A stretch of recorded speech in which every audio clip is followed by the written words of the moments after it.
Lucknow super Giants కీలక మ్యాచ్లో విజయం సాధించింది. ముంబై ఇండియన్స్తో జరిగిన మ్యాచ్లో 4 వికెట్ల తేడాతో గెలుపొందింది. దీంతో ఈ సీజన్లో ఆడిన 10 మ్యాచ్ల్లో 6 విజయాన్ని నమోదు చేసి ప్లేఆఫ్స్కు చేరువైంది. ఈ మ్యాచ్ ఓటమితో ముంబై ఇండియన్స్ ప్లేఆఫ్స్ ఆశలు గల్లంతయ్యాయి. ఈ మ్యాచ్లో తొలుత బ్యాటింగ్ చేసిన ముంబై ఇండియన్స్ 144 పరుగులకే పరిమితమైంది. అనంతరం స్వల్ప లక్ష్యాన్ని ఛేదించేందుకు లక్నో సైతం తీవ్రంగా శ్రమించింది. చివరికి మరో 4 బంతులు మిగిలి ఉండగానే గెలుపొందింది. 145 పరుగుల లక్ష్యంతో బరిలోకి దిగిన లక్నో సూపర్ జైంట్స్కి ఆదిలోనే ఎదురుదెబ్బ తగిలింది. అర్షిన్ కులకర్ణి డకౌట్ అయ్యాడు. ఈ దశలో KL Rahul 28 runs, Marcus Stoinis 62 రన్నులతో ఆదుకున్నారు. అయితే Deepak Hooda, Nicholas Pooran, Turner వేగంగా పరుగులు రాబట్టలేకపోయారు. దీంతో ఆసక్తికరంగా మారింది. కానీ చివర్లో పూరన్ 2 షాట్లు కొట్టి జట్టును గెలిపించాడు.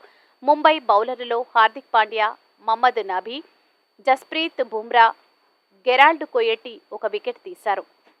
అంతకుముందు బ్యాటింగ్ చేసిన ముంబై ఇండియన్స్ నిర్ణీత 20 ఓవర్లలో 144/7 పరుగులకే పరిమితమైంది. లక్నో బౌలర్ల దాటికి ముంబై బ్యాటర్లు పెవిలియన్కు క్యూ కట్టారు. దీంతో ఆ జట్టుకు పరుగులు రావడం కష్టంగా మారింది. రోహిత్ శర్మ 4 రన్స్ చేసి తొలి వికెట్గా వెనుదిరిగాడు.